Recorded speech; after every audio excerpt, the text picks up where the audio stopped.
मैं सर्वप्रथम बाबा सिंहेश्वर स्थान स्थित देवाधिदेव महादेव को नमन करते हुए प्रार्थना करता हूँ कि वे हमारे विश्वविद्यालय पर अपनी कृपा दृष्टि बनाए रखें। इस अवसर पर मैं महान समाजवादी चिंतक एवं जननेता आदरणीय श्री भूपेंद्र नारायण मंडल को नमन करता हूँ, जिनके नाम पर यह विश्वविद्यालय स्थापित है। आज ही विश्वविद्यालय के साथ ही विश्वविद्यालय के निर्माण एवं विकास में जिन जिन पूर्वजों एवं अग्रजों का प्रत्यक्ष या अप्रत्यक्ष योगदान मिला है, उन सबों के प्रति मैं हृदय से कृतज्ञता ज्ञापित करता हूँ। मैं इस सदन एवं संपूर्ण विश्वविद्यालय परिवार की ओर से महामहिम राज्यपाल सह कुलाधिपति श्री माननीय फागू चौहान जी के प्रति भी हार्दिक आभार प्रकट करता हूँ, जिन्होंने मुझे इस महती सभा की अध्यक्षता करने का और उसके संचालन करने का दायित्व सौंपा है। मैं बिहार के नवनियुक्त महामहिम राज्यपाल सह कुलाधिपति श्री राजेंद्र विश्वनाथ अर्लेकर साहब का भी आत्मिक अभिनंदन करता हूँ और अपेक्षा करता हूँ कि विश्वविद्यालय के प्रति वे सदा कृपा दृष्टि बनाए रखेंगे। विश्वविद्यालय के विकास के प्रति सदा चिंतित रहने वाले बिहार सरकार के माननीय मुख्यमंत्री, उप मुख्यमंत्री, ऊर्जा मंत्री, वित्त मंत्री, विशेषकर शिक्षा मंत्री के साथ कैबिनेट के सभी सदस्यों को कोटिशः साधुवाद देता हूँ, जो विश्वविद्यालय की समस्या के समाधान के प्रति सदा तत्पर रहते हैं। मैं इस अधिवेशन की तैयारी के निमित्त बनाई गई विभिन्न समितियों के संयोजकों, सदस्यगणों के साथ शिक्षकों, कर्मचारियों एवं विद्यार्थियों को धन्यवाद देता हूँ कि जो अपने अपने कर्तव्यों के निर्वहन के साथ विश्वविद्यालय के विकासात्मक दायित्व को पूर्ण करने में लगे हैं। हमारे मीडिया कर्मी भी धन्यवाद के पात्र हैं, जो विश्वविद्यालय की हर छोटी खबरों को जन जन तक पहुँचाते हैं। हम याद दिलाना चाहते हैं कि 2-3 वर्ष पूर्व से ही हम वैश्विक संकट कोविड-19 की मार को झेल रहे हैं, फिर भी तत्समय सरकार के निर्देशानुसार छात्रों के लिए ऑनलाइन वर्ग संचालन का कार्य किया गया। हम जानते हैं 10 जनवरी 1992 में स्थापित यह विश्वविद्यालय प्रारंभिक काल से ही 2 प्रमंडलों एवं 7 जिलों से बंधित था, परंतु 18 मार्च 2018 को इस विश्वविद्यालय से पूर्णिया विश्वविद्यालय अलग हो गया और हमारे कोसी प्रमंडल अंतर्गत 3 जिलों यथा मधेपुरा, सहरसा और पूर्णिया और सुपौल जिला तक ही सीमित रह गया। विभाजन के उपरांत हम कई तत्कालीन समस्याओं की चपेट में आ गए, फिर भी विगत वर्ष में आप सभी महानुभावों और विश्वविद्यालय परिवार के समवेत प्रयास से हम विकास के पथ पर अग्रसर हुए हैं, जिसे हम संक्षिप्त रूप में इस सदन में प्रस्तुत करना चाहते हैं। सर्वप्रथम विश्वविद्यालय स्थापना काल से अद्यतन अपने विश्वविद्यालय में स्नातकोत्तर स्तर पर केवल 9 विषयों यथा physics, chemistry, zoology, botany, psychology, political science, home science, geography एवं कॉमर्स विषय की पढ़ाई की स्वीकृति थी, परंतु सरकार के पत्र दिनांक 10/2/23 के द्वारा उक्त 9 विषयों के अलावे हमको कुल 18 विषयों यथा sociology, economics, history, Hindi, English, philosophy, Urdu, mathematics, Sanskrit, Farsi, Maithili, statistics, geology, music, PMIR, rural economics, AIH और एंथ्रोपोलॉजी आदि विषयों की स्थापना एवं पढ़ाई की स्वीकृति प्राप्त हो गई है, जो इस विश्वविद्यालय के लिए एक महान उपलब्धि है। इस तरह अब अपने विश्वविद्यालय में 9 स्नातकोत्तर विभागों के स्थान पर 27 स्नातकोत्तर विभागों की पढ़ाई होगी। इतना ही नहीं, इन विषयों के लिए विषयवार 1 प्रोफेसर, 2 एसोसिएट प्रोफेसर और 4 असिस्टेंट प्रोफेसर तथा 1 निम्न वर्गीय लिपिक और 1 पुस्तकालय लिपिक के हिसाब से कुल 126 पद शिक्षकों के एवं 36 पद शिक्षकेतर कर्मियों के कुल मिलाकर 162 पद सृजित भी कर दिए गए हैं। इतना ही नहीं, इस मद में सरकार द्वारा कुल 21,70,81,080 रुपये वार्षिक व्ययभार भी तय कर दिए गए हैं। इसके लिए मैं संपूर्ण सदन की ओर से राज्य सरकार और महामहिम के प्रति आभार प्रकट करते हैं। सर्वाधिक महत्वपूर्ण तथ्य यह है कि स्नातकोत्तर स्तर पर विश्वविद्यालय मुख्यालय एवं पश्चिमी परिसर सहरसा में पूर्व से ही पूर्व से ही स्नातकोत्तर स्तर पर कुछ विषयों की पढ़ाई थी, जिसमें छात्रों के नामांकन हेतु मात्र 714 सीटें थी। इसमें विगत वर्ष में 690 सीटों की अतिरिक्त वृद्धि हुई। अतः स्नातकोत्तर स्तर पर नामांकन हेतु कुल 1404 सीटों की प्राप्ति छात्रों और इस क्षेत्र के हित में एक महत्वपूर्ण कदम है। इतना ही नहीं, सत्र 2021-22 से ही सरकार के आदेशानुसार BSS कॉलेज सुपौल में स्नातकोत्तर स्तर पर कुल 13 विषयों यथा Hindi, English, Urdu, Maithili, philosophy, economics, history, political science, physics, chemistry, botany, zoology, mathematics की पढ़ाई की स्वीकृति प्राप्त हो गई है। इसमें एक शिक्षक के अनुपात पर 30 छात्रों और 2 एवं 3 छात्रों पर 2 एवं 3 शिक्षकों पर क्रमशः 60 एवं 90 छात्रों के नामांकन हेतु स्वीकृति पत्र भी दे दिए गए हैं। सबसे खुशी की बात तो यह है कि वहाँ इस सत्र में भी सभी विषयों में नामांकन हेतु निर्धारित सीटों पर छात्रों की संख्या पूर्ण हो चुकी है।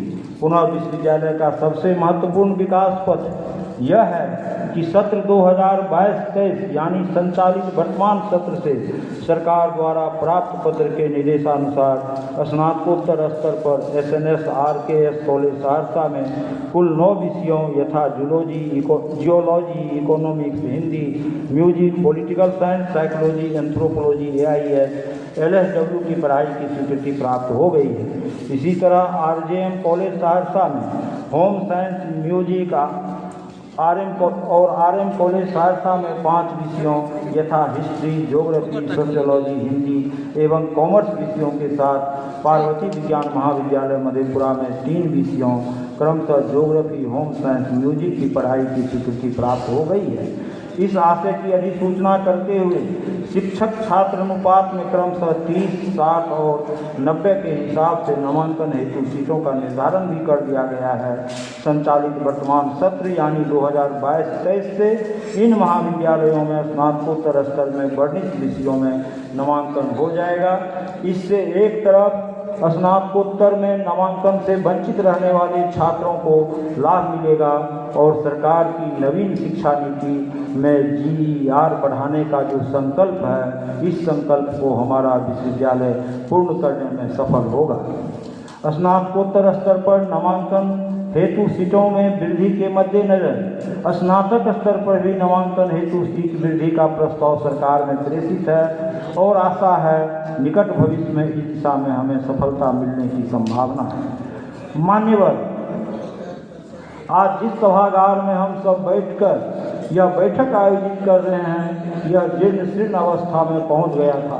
फलतः इससे पूर्व विगत वर्ष की बैठक में हमें बहुत मशक्कत करना पड़ा, परंतु इस बार परिसंपदा पदाधिकारी को यह निर्देश दिया गया था कि इस बार का सीनेट की बैठक इसी हॉल में किया जाएगा और इसका जीर्णोद्धार किया जाएगा। संयोग से संपूर्ण विश्वविद्यालय प्रशासन इस दिशा में सक्रिय रहा और इसका जीर्णोद्धार हुआ। परिणाम स्वरूप हम सब आज बैठकर यहाँ इस बैठक में सम्मिलित हो रहे हैं। इस हेतु इस कार्य को ससमय संपन्न करने वाले पदाधिकारियों, कर्मियों एवं संलग्न व्यक्तियों के प्रति सदन की ओर से मैं आभार प्रकट करता हूँ। व्यावसायिक एवं रोजगारपरक शिक्षा के प्रति विश्वविद्यालय काफ़ी सजग है। विश्वविद्यालय मुख्यालय सहित विभिन्न अंगीभूत एवं संबद्ध महाविद्यालयों में BLIS, MLIS, BCA, BBA, biotech, BTSC आदि पाठ्यक्रम संचालित है। इसके अलावे शेष अंगीभूत महाविद्यालयों एवं संबद्ध महाविद्यालयों में इन पाठ्यक्रमों के संचालन हेतु निरीक्षण कर विभिन्न निकायों से पास कराते हुए आज की माननीय सदस्यों की इस बैठक से अनुमोदित कराकर सरकार को प्रेषित किया जाएगा। विगत दिनों विश्वविद्यालय में MBA, BCA, PG diploma in journalism and mass communication, PG diploma in stress management, PG diploma in योग थेरेपी पाठ्यक्रम एवं परीक्षा विनियम तैयार किया जा रहा है। कुछ तैयार भी हो गया है। MHM कॉलेज सोनवर्षा में शारीरिक शिक्षा पाठ्यक्रम की मान्यता दे दी गई है। रामचंद्र विद्यापीठ में भी विभिन्न रोजगारपरक शिक्षा संचालित किए जा रहे हैं। विगत 3 जुलाई 2022 को विश्वविद्यालय में चतुर्थ दीक्षांत समारोह का सफलतापूर्वक आयोजन हुआ, जिसका शुभारंभ आदरणीय राज्यपाल सह कुलाधिपति श्री फागू चौहान जी द्वारा किए गए।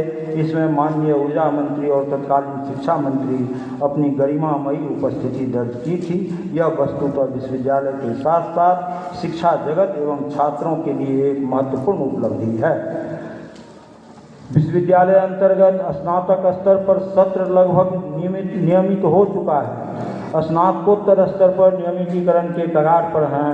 यद्यपि हमारे परीक्षा नियंत्रक के आकस्मिक निधन से सत्र नियमितीकरण को झटका लगा है, फिर भी हम आज भी इस दृष्टि से बिहार के संपूर्ण विश्वविद्यालयों में दूसरे स्थान पर हैं। इस कार्य में हमारे पूर्व परीक्षा नियंत्रक का अहम योगदान रहा है। शोध कार्य की गुणवत्ता बरकरार रखने के लिए पैक 2019 के बैच से प्लेगियरिज्म प्रमाण पत्र की व्यवस्था की गई है, जिससे साहित्यिक चोरी पर लगभग विराम सा लग गया है। इस सत्र से साहित्यिक चोरी नहीं प्रमाण पत्र के बिना शोध प्रबंध मूल्यांकन हेतु प्रेषित नहीं किया जाता है। कई शोध प्रबंध इस प्रमाण पत्र के साथ मूल्यांकित होकर आ चुका है। परीक्षा फल भी प्रकाशित हो गया है। कई मूल्यांकन हेतु भेज भी दिया गया है। पैक 2020 यानी 2020 के कोर्स वर्क का परीक्षा फल प्रकाशित हो गया है। पंजीयन की प्रक्रिया चल रही है। पैक 2021 की परीक्षा अति शीघ्र आयोजित की जाएगी। शोधार्थियों को इनक्लिबनेट के माध्यम से शोध गंगा और शोध चक्र का लाभ भी दिया जा रहा है। ई लाइब्रेरी की दिशा में कार्य किए जा रहे हैं। इसी क्रम में विश्वविद्यालय केंद्रीय पुस्तकालय को उत्तरी परिसर में प्रशासनिक भवन के बगल में नवनिर्मित भवन में शीघ्र ही स्थानांतरित किए जा रहे हैं। इससे शिक्षकों एवं छात्रों को अत्यधिक लाभ होगा। विश्वविद्यालय मुख्यालय सहित विभिन्न महाविद्यालयों में सेमिनार, कार्यशाला, कॉन्फ्रेंस इत्यादि का आयोजन किया जा रहा है, जो नेक की दिशा में मान्यता प्राप्त करने के लिए मील का पत्थर सिद्ध हो रहा है। इधर दिनांक 13 फरवरी 2023 को राजेंद्र मिश्र महाविद्यालय सहरसा में नेक से संबंधित एक दिवसीय कार्यशाला का आयोजन किया गया, जो एक महत्वपूर्ण कार्यशाला है। इसमें राज्य के नेक के शैक्षणिक सलाहकार आदरणीय N.K. अग्रवाल एवं रूसा के माननीय सदस्य आदरणीय प्रणव जी के साथ विश्वविद्यालय में IQAC के निदेशक भी उपस्थित थे। नेक के शैक्षणिक सलाहकार के सहयोग से निश्चित रूप से अपने विश्वविद्यालय में नेक से मान्यता प्राप्त हो जाएगी। रूसा के माननीय सदस्य प्रणव कांति जी से स्नातकोत्तर स्तर के नवीन 18 विभागों के भवन निर्माण हेतु राशि की उपलब्धता करने पर सकारात्मक बात सामने आई है। आशा है कि रूसा से हमें 18 नवीन स्नातकोत्तर विभाग के भवन निर्माण हेतु अगले वित्तीय वर्ष में राशि उपलब्ध कर दी जाएगी। अगले वित्तीय वर्ष मतलब फरवरी के बाद इसी वर्ष उपलब्ध कर दी जाएगी। नेट को ही दृष्टिपथ में रखकर विश्वविद्यालय समाजशास्त्र विभाग में 7 दिवसीय वर्कशॉप का आयोजन किया गया। साथ ही विश्वविद्यालय स्नातकोत्तर हिंदी विभाग, इतिहास, रसायन शास्त्र आदि विषयों में भी सेमिनार का आयोजन किया गया है तथा विभिन्न महाविद्यालयों में भी सेमिनार का लगातार आयोजन किया जा रहा है।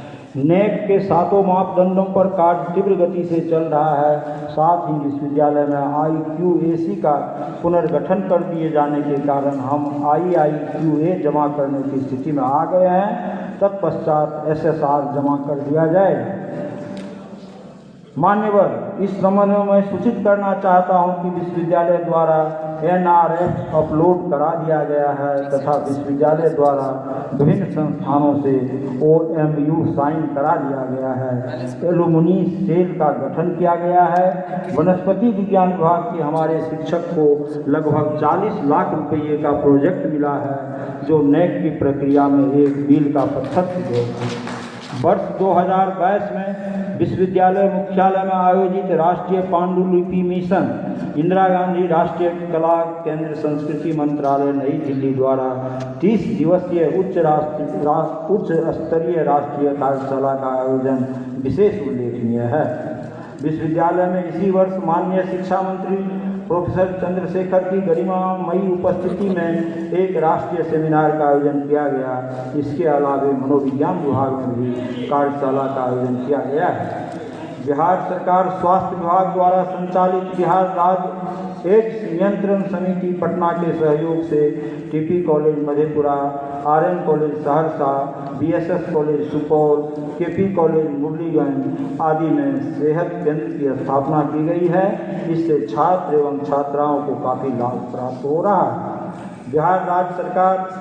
बिहार राज्य पिछड़ा वर्ग एवं अति पिछड़ा वर्ग विकास एवं वित्त निगम के सौजन्य से विश्वविद्यालय में मुख्यमंत्री व्यावसायिक पाठ्यक्रम मार्गदर्शन एवं प्रेरण केंद्र की स्थापना की गई है। इसमें पिछड़े एवं अति पिछड़े वर्ग के छात्र छात्राओं को नेट, पीएचडी आदि परीक्षाओं के पूर्व प्रशिक्षण देने की व्यवस्था की गई है। इसके साथ ही विभिन्न प्रतियोगिता परीक्षाओं की तैयारी हेतु पूर्व से संचालित प्राक प्रशिक्षण के संचालन हेतु निदेशक नियुक्त कर दिए गए हैं। आज की भूमंडलीय समस्या पर्यावरण संकट की सुरक्षा की दिशा में विश्वविद्यालय द्वारा पर्यावरण संरक्षण हेतु मैं वर्थ मैं अर्थ योजना चलाई जा रही है। इसके तहत हमारे शिक्षक, कर्मचारी एवं छात्रगण अपने अपने जन्मदिन के अवसर पर स्वेच्छा से पौधा लगाने का काम करते हैं और यह परंपरा वर्ष 2017 से चली आ रही है। इतना ही नहीं, भारत सरकार के वाणिज्य विभाग ने इस स्लोगन एवं लोगो को वर्ष 2019 में मान्यता भी प्रदान कर दी है, जिसका परिणाम है कि आज विश्वविद्यालय का उत्तरी परिसर जो पूर्व में बंजर था बिल्कुल हरा भरा हो गया है। यह बिहार सरकार की महत्वाकांक्षी योजना जल जीवन हरियाली को साकार रूप प्रदान करने में मील का पत्थर सिद्ध हो रहा है। विश्वविद्यालय अंतर्गत सभी एमसीसी की इकाइयों को सक्रिय किया गया है। सभी महाविद्यालयों में एमसीसी का अलग खाता खोलने हेतु आदेश दिया जा चुका है। इतना ही नहीं, एनसीसी से सी सर्टिफिकेट प्राप्त छात्रों को भारतीय सेना में अग्निवीर के तहत 150 कैडेटों का नियोजन किया गया है, जबकि बिहार में इतना नियोजन किसी विश्वविद्यालय में नहीं हुआ है। इस दृष्टि से अपने विश्वविद्यालय को बिहार में पहला स्थान प्राप्त हुआ है, जो हम सबों और आप सबों के लिए गौरव की बात है। विश्वविद्यालय अंतर्गत एनएसएस को काफ़ी सक्रिय किया गया है। एनएसएस से हमारे मुख्यमंत्री द्वारा चलाए गए 7 निश्चय कार्यक्रम की दिशा में काफ़ी सफलता मिल रही है। विश्वविद्यालय में खेल कूद एवं सांस्कृतिक गतिविधियों को बढ़ावा देने हेतु हर संभव प्रयास किए जा रहे हैं। विश्वविद्यालय के उत्तरी परिसर में जुबली स्पोर्ट्स कॉम्प्लेक्स बनाने की योजना है एवं मनरेगा योजना के तहत खेल मैदान में मिट्टी भराई का काम किया जा रहा है। जो छात्र छात्राएं एकलव्य, तरंग एवं अन्य विश्वविद्यालय प्रतियोगिता में अच्छा प्रदर्शन करते हैं, उन्हें विश्वविद्यालय की ओर से यथा योग्य सम्मान देने की व्यवस्था की गई है। छात्रों की समस्या के त्वरित निष्पादन हेतु संबंधित छात्रों एवं संबंधित विभिन्न छात्र संगठन के प्रतिनिधियों से विमर्श कर उनकी समस्याओं को तत्काल निष्पादन किया जा रहा है। अधिकांश सेवानिवृत्त शिक्षकों एवं सेवानिवृत्त शिक्षकेतर कर्मियों का सेवानिवृत्ति लाभांश का भुगतान किया जा चुका है। इस तरह के जो लाभुक आते हैं उन पर तत्काल कार्रवाई की जाती है। माननीय न्यायालय में विचाराधीन सभी मामले CWJC, MJC इत्यादि मामले को अति शीघ्र निष्पादन करने की एक मजबूत पहल चल रही है, ताकि कोर्ट केस की संख्या कम हो सके। इसके लिए शिकायत निवारण सेल को पुनर्गठन करने की योजना है। बिहार सरकार का एक महत्वपूर्ण योजना मुख्यमंत्री कन्या उत्थान योजना के तहत कुल आवेदन 27,574 हमें प्राप्त हुए हैं। इसमें से 23,714 को सत्यापित कर भुगतान हेतु पटना प्रेषित किया जा चुका है।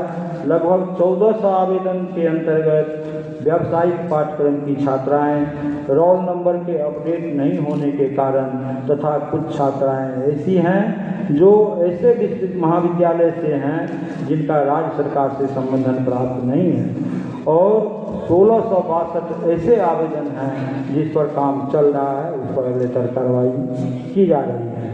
वर्ष 2003 में एवं नवनियुक्त शिक्षकों की सेवा संपुष्टि एवं मौलिक नियुक्ति की तिथि तय कर अधिसूचित कर दी गई है। शेष 3 शिक्षकों की सेवा संपुष्टि एवं मौलिक नियुक्ति की तिथि शीघ्र ही तय की जाएगी। हमारे वंचित शिक्षकों जिनका प्रोन्नति नहीं हो सका है, उनके प्रोन्नति का कार्य यथाशीघ्र पूरा किया जा रहा है। प्रोन्नति सेल का पुनर्गठन हो चुका है। विश्वविद्यालय में शिक्षकों की कमी को दूर करने के लिए तत्कालिक रूप में अतिथि शिक्षकों की नियुक्ति की प्रक्रिया शीघ्र पूर्ण की जाएगी। इसके लिए नियुक्ति सेल के निदेशक को निर्देश दे दिया गया है। यूजीसी महिला छात्रावास को सुव्यवस्थित कर दिया गया है। छात्रावास में छात्राओं को रहने के लिए 2 बार आवेदन आमंत्रित किए गए हैं, परंतु अभी तक पर्याप्त आवेदन प्राप्त नहीं हुआ है। जैसे ही नामांकन हेतु पर्याप्त आवेदन प्राप्त हो जाएंगे, छात्रावास प्रारंभ हो जाएगा। विश्वविद्यालय में वर्षों से 86 कर्मचारियों की लंबित समस्याओं का समाधान माननीय शिक्षा मंत्री और राज्य सरकार के सहयोग के द्वारा शीघ्र होने की संभावना है। इसी बीच माननीय सदस्यों को एक और सूचना देना चाहता हूं कि दक्षिणी परिसर में एक पुलिस चौकी का निर्माण किया गया है, जो विश्वविद्यालय के लिए प्रशासनिक निधि साबित हो रहा है। साथ ही उत्तरी परिसर में डाटा सेंटर और अतिथिशाला का निर्माण अंतिम चरण में है। उत्तरी परिसर के अंतर्गत विज्ञान संकाय से पश्चिम की वाटिका में अवकाश प्राप्त प्राध्यापक प्रोफेसर अरुण कुमार जंतु विज्ञान विभाग के द्वारा एक भव्य द्वार महावीर द्वार बनाया गया है, जिसके लिए वे बधाई के पात्र हैं। इस द्वार का उद्घाटन बिहार के उच्च शिक्षा निदेशक प्रोफेसर रेखा कुमारी की गरिमामयी उपस्थिति में संपन्न हो चुका है। मान्यवर, एक महत्वपूर्ण पहलू यह है कि विश्वविद्यालय के द्वारा अधिग्रहित भूमि पर ही चिकित्सा महाविद्यालय और अभियंत्रण महाविद्यालय का निर्माण हुआ, जो आज भव्य द्वार से आच्छादित है, परंतु विश्वविद्यालय का आज भी अपना मुख्य द्वार नहीं है। गेट निर्माण के लिए प्राक्कलन और नक्शा तैयार कर लिया गया है तथा कतिपय कारणों से उसका निविदा आमंत्रित नहीं किया जा सका, परंतु हाल में ही एक दिन दुखी मन से मैं इस आशय का बयान अपने पदाधिकारियों एवं शिक्षकों के बीच कर रहा था। इसी बीच हमारे आदरणीय अवकाश प्राप्त प्राध्यापक समाजशास्त्र विभाग के विभागाध्यक्ष आदरणीय कुलदीप प्रसाद यादव ने एक गेट निर्माण को स्वीकार करते हुए लिखित रूप में स्वीकारोक्ति प्रदान किया। दूसरे दिन आदरणीय सुलेखा देवी पति श्री नरेश प्रसाद यादव पूर्व जिला परिषद अध्यक्ष ने दूसरे गेट निर्माण का दायित्व लिया। पुनः तीसरे दिन दिनांक 11 को, जिस दिन हम लोगों का सिंडिकेट था, मैं आया और अपने कक्ष के आगे खड़ा हुआ। 2-4 लोग व्यस्त थे। हमको लगा कि फिर हमारा हंगामा होगा आज सिंडिकेट में, और इसी डर से हम कहे कि आप लोग कल कहे ना हमको कोई प्रॉब्लम कहे, आज क्यों कहे। तो कहा कि सर आज हम प्रॉब्लम कहने के लिए नहीं आए हैं, हम लोग को भी एक गेट बनाने दिया जाए। और पुनः आदरणीय राजेश आनंद पिता श्री मनोज कुमार वार्ड नंबर 4 मधेपुरा ने एक और गेट निर्माण हेतु अपनी स्वीकृति प्रदान किए हैं। गेट निर्माण कार्य अति शीघ्र प्रारंभ किया जाएगा। इस तरह विश्वविद्यालय को 3 गेट दान स्वरूप प्राप्त हुआ है। इसके लिए हम संपूर्ण सदन की ओर से तीनों दानदाताओं का हार्दिक धन्यवाद देता हूँ।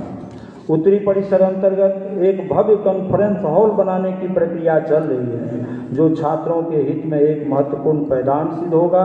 इसके अलावे विश्वविद्यालय में कैंटीन को सुदृढ़ किया जा रहा है। साथ ही विश्वविद्यालय में प्रतिवर्ष 1 फरवरी को आदरणीय भूपेंद्र जयंती और 10 जनवरी को विश्वविद्यालय स्थापना दिवस मनाते आ रहे हैं, जो विश्वविद्यालय की स्थापना को तरोताज़ा कर विश्वविद्यालय के विकास के प्रति हम सबों में निष्ठा और भाव भरने का काम करते हैं। अनुकंपा के आधार पर कर्मियों की नियुक्ति शीघ्र ही की जा रही है। माननीय महानुभाव, हम जानते हैं आज का यह वार्षिक अधिवेशन विशेष रूप से बजट से संबंधित है। विश्वविद्यालय का बजट विश्वविद्यालय के वार्षिक आय एवं वार्षिक व्यय का औपचारिक दस्तावेज है। हम यूँ कहें, बजट एक ऐसा दर्पण होता है जिसमें विश्वविद्यालय के संपूर्ण वित्तीय प्रबंधन का दर्शन किया जाता है, क्योंकि बजट पर ही किसी संस्था या देश का आर्थिक भविष्य आधारित है। इस अधिवेशन में, इसी अधिवेशन के क्रम में हम सब इस पर विचार विमर्श करेंगे। बस अंत में हम इतना कहना चाहते हैं कि हमारे छात्र जो हमारे विश्वविद्यालय की पूंजी और राष्ट्र की संपत्ति है, मनोयोग से पढ़ाई का काम करें। हमारे अभिभावक बच्चों की कर्तव्य निष्ठा के प्रति सदा सजग और सचेत रहें। हम शिक्षक इस सकारात्मक सोच के साथ वर्ग कक्ष में उपस्थित हो गए कि हमें किसे, क्या, क्यों, कितना और कैसे पढ़ाना है कि बच्चों में सकारात्मक सोच उत्पन्न हो सके। साथ ही वर्ग कक्ष से वापस आते समय इस सोच के साथ लौटें कि क्या छात्रों के प्रति हम में स्नेह भाव आया कि नहीं, बच्चे पढ़ने का आनंद उठाया कि नहीं, छात्रों में शिक्षकों और समाज के प्रति श्रद्धा भाव उत्पन्न हुआ कि नहीं, हमारे बच्चे विषय संबंधी नए तथ्यों की जानकारी प्राप्त किए कि नहीं, वे अपनी आगामी परीक्षा की तैयारी के लिए तैयार हो रहे हैं कि नहीं, बच्चे स्वयं मूल्यांकन करने के योग्य हो सके हैं कि नहीं, इत्यादि इन्हीं बातों पर हम सब इन सब बातों पर यदि हम ध्यान रखेंगे तो निश्चित रूप से हमारे छात्र एक आदर्श नागरिक बनकर स्वस्थ विश्वविद्यालय, स्वस्थ समाज और सुंदर राष्ट्र के निर्माण के साथ साथ सुंदर ढंग से जीवन यापन कर सकेंगे और हमारे विश्वविद्यालय की एक अलग पहचान बन सकेगी। आज़ादी के इस अमृत महोत्सव वर्ष में अंत में मैं विश्वविद्यालय के सभी पदाधिकारियों, शिक्षकेतर कर्मियों, सदन में उपस्थित सभी माननीय सदस्यों, छात्रों को धन्यवाद देता हूं जिन्होंने दिन रात एक कर आज की अधिसद